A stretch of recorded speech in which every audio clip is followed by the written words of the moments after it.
नमस्कार। एजुकेशन के इस मंच पर आपका हार्दिक स्वागत, अभिनंदन। हम पढ़ रहे हैं साइकोलॉजी और साइकोलॉजी में हमने पूर्व की क्लास में मनोविज्ञान की जितनी परिभाषाएं थी उनका अध्ययन कर लिया है। अब मनोविज्ञान के क्षेत्र भी पढ़ेंगे कि जैसे आधुनिक मनोविज्ञान है, एक इस पर सामान्य मनोविज्ञान है। तो ये जो टॉपिक है ये जब हम शिक्षा को पूर्ण कर लेंगे उसके बाद में पढ़ेंगे। कहीं आप ये न सोच लेना कि ये टॉपिक बीच में छोड़ दिया, नहीं छोड़ा है। तो उससे पहले अपन शिक्षा मनोविज्ञान पढ़ रहे हैं, तो मनोविज्ञान को हमने पढ़ लिया और अब हम पढ़ेंगे शिक्षा को। किसको पढ़ेंगे? शिक्षा को। हम पढ़ने जा रहे हैं शिक्षा को। इंग्लिश में इसे क्या बोलते हैं? एजुकेशन बोलते हैं। ठीक है गुरुजी, एजुकेशन। शिक्षा अगर बात करें, शिक्षा जो शब्द है वो संस्कृत भाषा के शिक्ष धातु से लिया गया है। किस धातु से लिया गया है?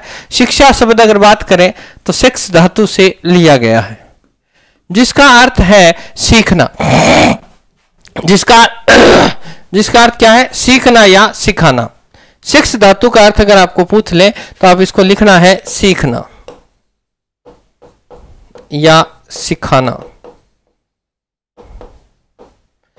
तो ये बात आप ध्यान रखेंगे। तो शिक्षा का अर्थ क्या हो गया? यानी सीखने योग्य बात या सीखे जाने वाली बात। अब इसके इतिहास की बात कर लेते हैं कि शिक्षा शब्द कहां से आया, किस प्रकार आया। तो ये बात अपने को मुख्य रूप से पता होनी चाहिए। तो इसको मैंने बता दिया। इंग्लिश में इसको क्या बोलते हैं? एजुकेशन बोलते हैं। अब जो एजुकेशन शब्द है तो ध्यान रखिएगा, एजुकेशन जो शब्द है वो किस भाषा के? लैटिन भाषा के। किस भाषा के? लैटिन भाषा के। इंपोर्टेंट करके लिख लीजिएगा, लैटिन भाषा के एजुकेटम शब्द से लिया गया है।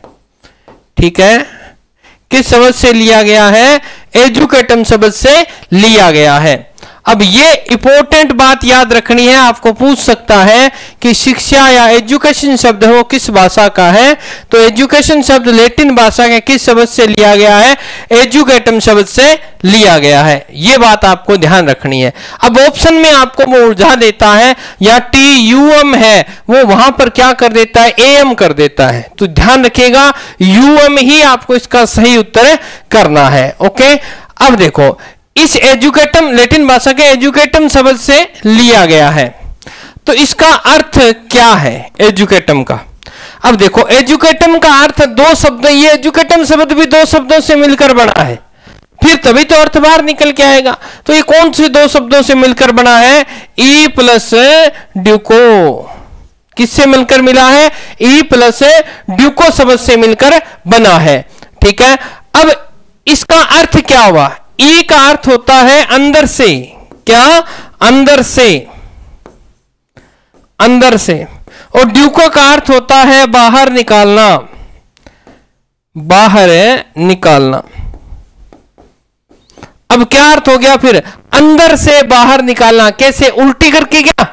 नहीं, अंदर से बाहर कैसे निकलेंगे? जो व्यक्ति के अंदर यानी जन्मजात जो शक्तियां होती हैं उन्हें अच्छी सद शिक्षा के माध्यम से क्या करना? बाहर निकालना। वो क्या कहलाएगा? आपका शिक्षा। क्या कहलाएगी? एजुकेशन। तो ठीक है, इतना तो याद आप रख सकते हो। अब एजुकेटम शब्द का अर्थ अपने पास निकल के आ गया कि या तो व्यक्ति को क्या करना? उठाना, या उसे प्रशिक्षित करना। क्या कहलाएगा? आपका एजुकेटम शब्द का अर्थ है कहलाएगा तो प्रशिक्षित करना। अब इसकी थोड़ी सी हिस्ट्री देखते हैं। अब मैंने आपको क्या करवा दिया? सबसे पहले शिक्ष धातु से बनी, इसका अर्थ है सीखना या सिखाना। इसका अंग्रेजी रूपांतरण एजुकेशन शब्द है। एजुकेशन लैटिन भाषा के एजुकेटम शब्द से बना है, और एजुकेटम जो शब्द है वो दो शब्दों से मिलकर बना है, ई प्लस ड्यूको। ई का अर्थ होता है अंदर से और ड्यूको का अर्थ होता है बाहर निकालना। अर्थात मनुष्य के अंतर जन्मजात जो शक्तियां होती हैं, अंतर्निहित शक्तियां होती हैं, उन्हें क्या करना? सत शिक्षा से बाहर निकालना, अर्थात प्रशिक्षित करना या व्यक्ति को उठाना, जागृत करना। ये क्या कहलाएगा? आपका शिक्षा कहलाएगी। इतना तो आपको क्लियर हो गया होगा। अर्थात मैं लिखना चाहूं तो आप शिक्षा में लिख सकते हैं, शिक्षा का अर्थ, शिक्षा का अर्थ मानव की जन्मजात शक्तियों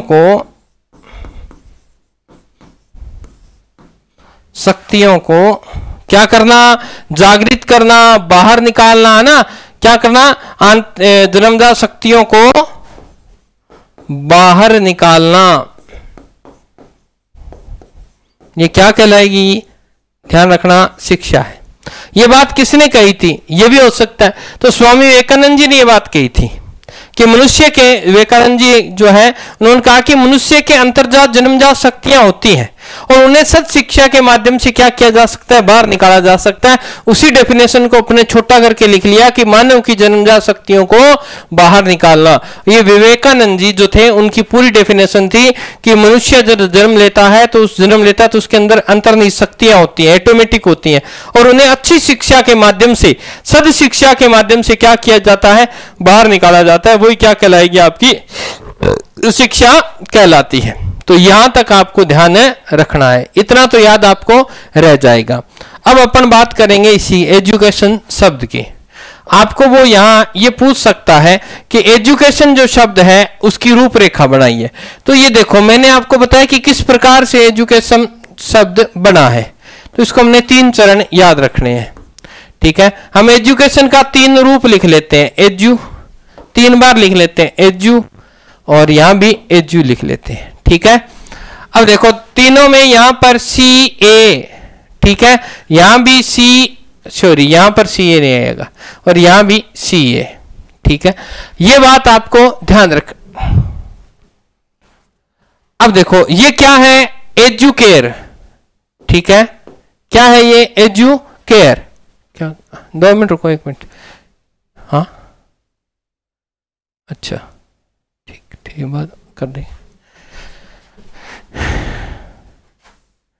सॉरी ये जल्दबाजी में हो गया। तो ये सबसे पहले क्या है, एजुकेट, ठीक है, फिर है एजुशियर, और फिर है एजुकेटम। ये मैं आपको अभी करवा के गया था।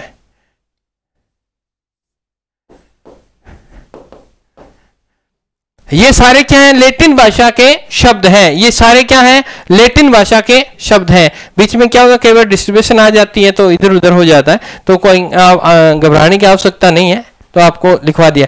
अच्छा, मैं ट्रिक बता रहा था। तो सबसे पहले आपको ध्यान रखना है, तीनों में सी आ रहा है, सी के बाद सबसे पहले ए आता है, फिर ई आता है, फिर ए करना है आपको, इस तरह से याद रखना है ना। वो सबसे बड़ा तो सबसे बड़ा अंत में आ जाएगा, तो यहां ये बात आपको ध्यान रखनी है, ई बाद में आएगा। तो एजुकेट शब्द आ गया पहले, तो इसका अंग्रेजी में क्या अर्थ है, तो अंग्रेजी में इसको बोलते हैं टू ब्रिंग अप। क्या है बेटा, टू ब्रिंग अप, ठीक है। तो इस एजुशेयर का, इसका है टू लीड आउट, क्या है, लीड आउट, और इस एजुकेटम का है टू ट्रेंड, ठीक है। अब इनका हिंदी में क्या अर्थ हो गया, देखो, टू ब्रिंग अप का अर्थ हो गया उठना, क्या अर्थ हो गया, उठना। इसका क्या है, लीड आउट का अर्थ है बाहर निकालना, क्या निकालना, बाहर निकालना। और इसका क्या अर्थ हो गया गुरुजी, टू ट्रेन का अर्थ हो गया प्रशिक्षित करना, प्रशिक्षित करना। ये इसका क्या हो गया, अर्थ हो गया। याद रह जाएगा इतना। तो ये सब चीजें आपको याद रखनी पड़ेगी कि सबसे पहले एजुकेट शब्द था, फिर एजुशियर हुआ, फिर एजुकेटम हुआ, और एजुकेटम का अर्थ मैं आपको पीछे बता के आया, क्या, प्रशिक्षित करना है, यही तो था। फिर देखो एजुशियर शब्द का टू लीड आउट, अंग्रेजी के अंदर बात करें, इसका अर्थ होता है बाहर निकालना। जब मनुष्य की जन्मजात जो शक्ति है उनको क्या किया जाए, बाहर निकाला जाता है, ठीक है। तो ये बात आप ध्यान रखेंगे। चलिए नेक्स्ट, यहां एक विद्वान आएंगे, जॉन डीवी, बहुत बड़े विद्वान है ये, शिक्षाविद हैं जॉन डीवी। और एक बार तो सीधा प्रश्न आया इन पे, निम्न में से कौन सा मनोवैज्ञानिक नहीं है, तो ये मनोवैज्ञानिक नहीं है, शिक्षाविद है। ये बात ध्यान रखिए, कौन है, शिक्षाविद है, ये बात आप ध्यान रखेंगे, मनोवैज्ञानिक नहीं है। इन्होंने क्या कहा कि शिक्षा जो है वो त्रिमार्गीय है, यह त्रिमुख्य प्रक्रिया है। तो इनकी डेफिनेशन अपन लिख लेते हैं, फिर इसको विस्तार से चर्चा कर लेते हैं। जॉन डीवी ने शिक्षा को त्रिमार्गीय कहा है। इन्होंने कहा कि शिक्षा जो है उसके अंदर 3 मार्ग हैं। किस प्रकार कहा है जॉन डीवी ने? तो एक अपन डायग्राम बनाते हैं जो आपके काम आएगा। ये देखो, इन्होंने कहा कि शिक्षा इस तरह से है, शिक्षा के 3 मार्ग हैं। तो कौन कौन से हैं? तो सबसे पहले सबसे शिखर पर अगर बात करें तो इसको नाम दिया इन्होंने क्या? शिक्षक। ठीक है, इसको नाम दिया शिक्षार्थी। क्या नाम दिया है? शिक्षार्थी। अब मैं इसको बताऊंगा आपको कि ब्लूम की अवधारणा और इसकी अवधारणा में क्या क्या फर्क है, ये बात आप ध्यान रखेंगे। और तीसरा नाम दिया इन्होंने समाज। अब ध्यान रखिएगा, ये तो किसकी अवधारणा है? जॉन डीवी की अवधारणा है। किसकी अवधारणा है? जॉन डीवी की, जिसे हम कह सकते हैं ये तो क्या है? एक व्यापक अवधारणा है। व्यापक का अर्थ होता है विस्तारित। व्यापक का क्या अर्थ होता है बेटा? विस्तारित। अवधारणा व्यापक होता है, बड़े विस्तृत रूप में इन्होंने एक बात कह दी। क्या? कि शिक्षा के 3 मार्ग हैं। कौन कौन से? शिक्षार्थी, शिक्षक और समाज। और समाज शब्द जो है वो अपने आप में बड़ा है। आपको जरूरी नहीं है शिक्षा हमें कहां मिले, विद्यालय में मिले, ऐसा नहीं है। समाज में भी शिक्षा मिलती है। जो लोग अनपढ़ होते हैं वो भी किसी को क्या करते हैं, आपने देखा होगा, एक मैकेनिक होता है, स्कूटर सही करने वाला होता है, वो क्या करता है? अपने चेलों को तैयार करता है। वो पढ़ा लिखा थोड़ी है कोई, वो जो उसके पास ज्ञान है, तो वो भी शिक्षा के अंतर्गत ही आएगा। समाज का बहुत बड़ा विस्तृत दायरा है, इसीलिए ये व्यापक अवधारणा है। परंतु ब्लूम ने इसको संक्षिप्त कर दिया था। अगर मैं कहूं ब्लूम की अवधारणा क्या थी? ये भी शिक्षाविद है, इन्होंने भी शिक्षा को क्या कहा था? त्रिमार्गीय कहा था। पर तू ध्यान रखिएगा, इन्होंने समाज की जगह, या मैं कर देता हूं, ये जैसे बनाया है डायग्राम वैसे बना देते हैं। यहां भी इन्होंने शिक्षक ही कहा था, ठीक है। यहां इन्होंने शिक्षार्थी कहा, दूसरा चरण। तो तीसरे चरण में इन्होंने क्या कर दिया? बदल दिया। और तीसरे चरण को इन्होंने नाम दे दिया क्या? पाठ्यक्रम। क्या नाम दे दिया? पाठ्यक्रम। और पाठ्यक्रम क्या होता है? संक्षिप्त होता है। इसीलिए ये क्या है? संकुचित अवधारणा है। क्या ये संकुचित अवधारणा है? इसको लिख लीजिएगा, अच्छी तरह से याद कर लीजिएगा। यहां से आपको प्रश्न पूछेगा कि ब्लूम के त्रिमुख्य में कौन सा शामिल नहीं है, तो आपको तीनों एक ये दे देगा। तो समाज जो दिया था वो जॉन डीवी ने दिया था, और समाज की जगह पाठ्यक्रम किसने दिया था? ब्लूम ने दिया था। इसलिए ब्लूम की जो धारणा है शिक्षा के संदर्भ में वो संकुचित मानी जाती है, और जॉन डीवी की धारणा को व्यापक माना जाता है, क्योंकि इसने पाठ्य वस्तु की जगह, पाठ्यक्रम की जगह क्या नाम दिया? समाज नाम दिया है। ये बात आपको ध्यान रखनी है। अब इनमें से कई बार इजी प्रश्न पूछ लेता है कि इनमें से स्वतंत्र चर कौन सा है? इनमें से स्वतंत्र चर कौन सा है? तो बता दो, इनमें से स्वतंत्र चर कौन सा है? स्वतंत्र चर का होता है फ्री, जैसा वो करना चाहे वैसा वो कर सकता है। अर्थात कौन है यहाँ पे? शिक्षक है। कौन है? शिक्षक। दूसरे की बात करें कि यहां पर आश्रित कौन है? आश्रित चर आपको पूछ सकता है। आश्रित चर यहां पर कौन है? शिक्षार्थी है। आश्रित चर यहां पर कौन सा है? शिक्षार्थी है। दोनों की बात कर रहा हूं मैं, ब्लूम की और जॉन डीवी की। और तीसरे की अगर बात करें, तीसरा आपको पूछ ले कि मध्यस्थ चर कौन सा है? मध्यस्थ। किन दोनों को जोड़ता कौन है? मध्यस्थ चर। देखो, शिक्षक और शिक्षार्थी को जोड़ने का काम कौन करता है? समाज करता है, पाठ्य वस्तु करती है। तो इन दोनों को, शिक्षक और शिक्षार्थी को, आपको और मेरे को किसने जोड़ा? आपके पाठ्यक्रम ने जोड़ा है, आपके समाज ने जोड़ा है। तो यहां पर हम लिख सकते हैं समाज, या आप लिख सकते हो पाठ्यक्रम। ये लो, ये आपकी जॉन डीवी की एक विचारधारा थी, जिसका प्रश्न पेपर में पूछा जाता है। स्क्रीनशॉट लेना चाहो तो स्क्रीनशॉट लिख के आराम से इसको लिख लीजिएगा, कहीं आपको ऐसा बाद में ये दिखते ना आए। पाठ्यक्रम कह सकते हो, शिक्षण विधियां कह सकते हो, है ना। अच्छा, इसी के अंदर एक जॉन एडम्स है, विद्वान है एक। एडम्स ने शिक्षा को द्विमुख्य कहा है। शिक्षा को ध्रुवीय कहा है। कौन क्या कहा है? ध्रुवीय कहा है। इन्होंने कहा शिक्षा में 2 ही ध्रुव है। कैसे? इन्होंने 2 ध्रुव कौन से बताए? एक तो बताया शिक्षक, और एक बताया शिक्षार्थी को। क्या बताया? शिक्षार्थी। कैसे? इन्होंने कहा कि शिक्षक किससे पूछेगा? शिक्षार्थी से। और शिक्षार्थी किससे पूछेगा? शिक्षक से। तो इस प्रकार से डायग्राम बनाया गया है, जो इनकी ऑथेंटिक बुक है वहां पर ये चीज दी गई है। ओके, अब एक ये परिभाषाएं हैं, तो अपन आगे नेक्स्ट परिभाषा किसकी करें? पेस्टालॉजी की कर लेते हैं। पेस्टालॉजी।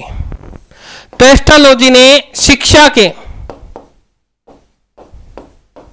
क्षेत्र में H4 की थ्योरी दी है। H4 की थ्योरी दी, और इस बात का समर्थन है किसने किया था? समर्थन गांधी जी ने किया था। महात्मा गांधी जी भी इस बात के समर्थक थे। H4 की थ्योरी। H4 का अर्थ है कि इसके अंदर चार, शिक्षा के अंदर 4 H'ों का क्या कर दिया जाए? विकास कर दिया जाए, तो वो क्या कहलाएंगे? वो पूर्ण शिक्षा मान ली जाएंगे। तो 4 H कौन कौन से हैं? तो सबसे पहले अपन शरीर का सबसे ऊपर का पार्ट अपन हेड कर लेते हैं। कर लिया। 2 नंबर में अगर बात करें, हेड के बाद आप कर लो हैंड कर लो, ठीक है। और यहां लिखूंगा मैं 3 नंबर की अगर बात करें तो आप यहां लिख दो हेल्थ, और 4 की मैं अगर बात करूं तो लिख दो हार्ट।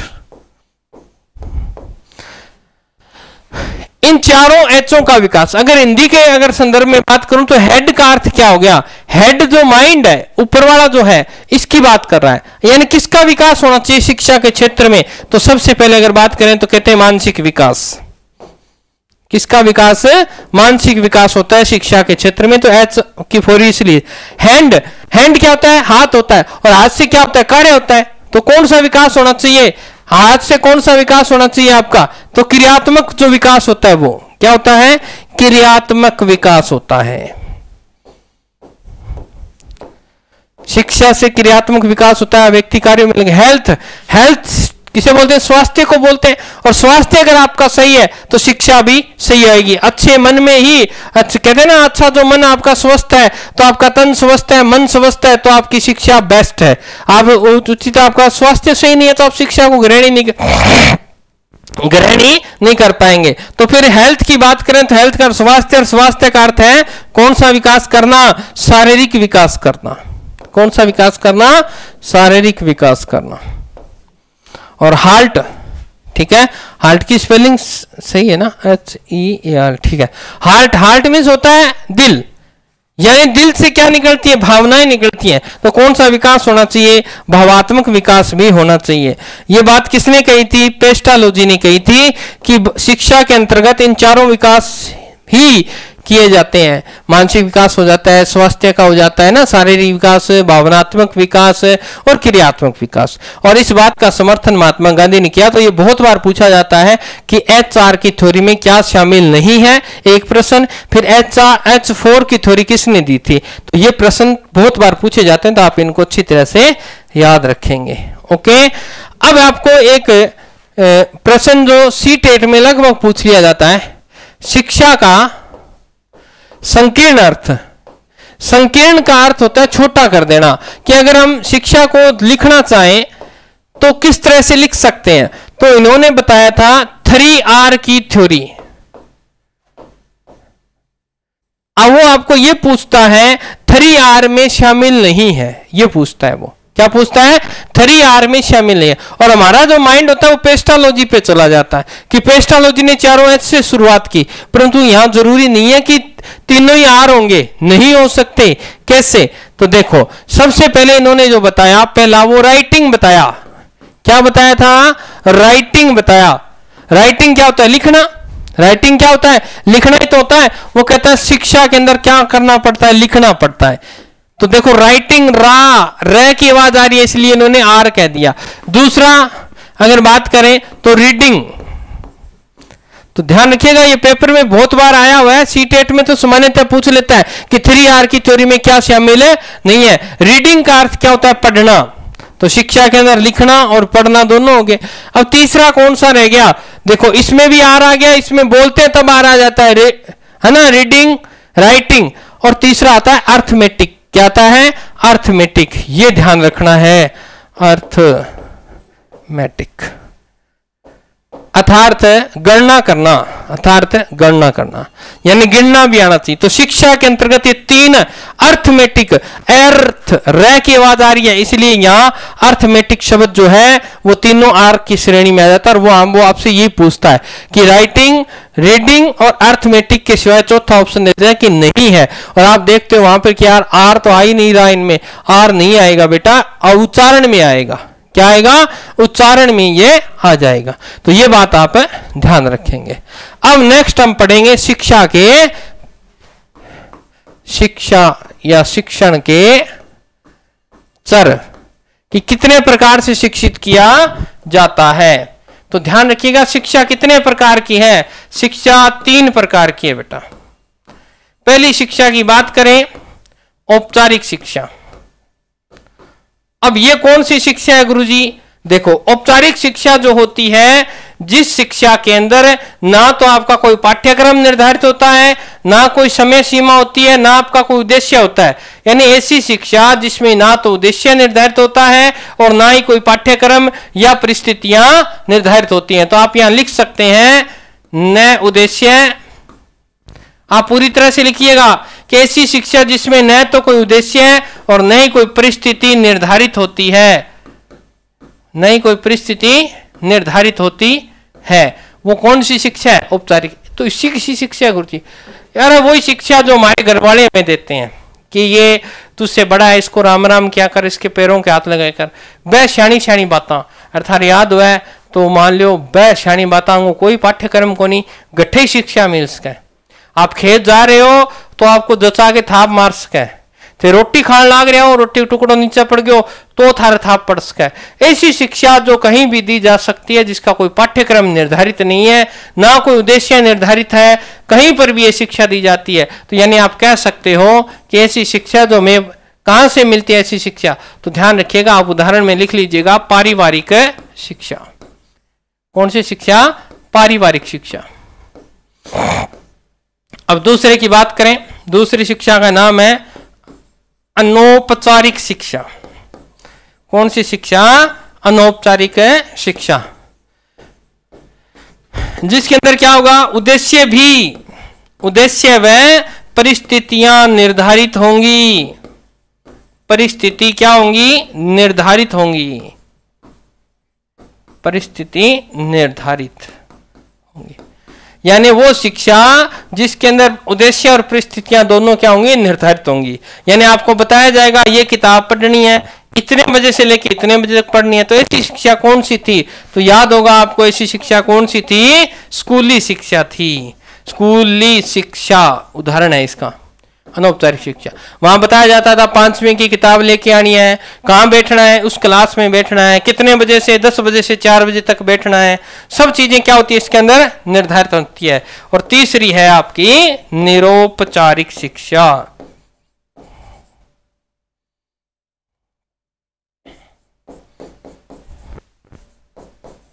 निरौपचारिक शिक्षा।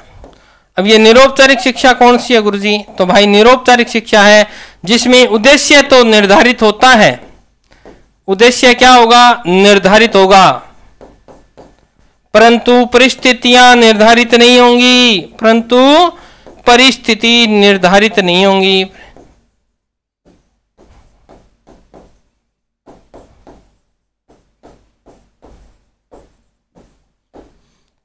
ऐसी कौन सी शिक्षा है? तो जितने भी लोग प्राइवेट पढ़े हुए हैं वो है, जिन्होंने बीएमए कोटा से, किन्होंने एमए की है वो है।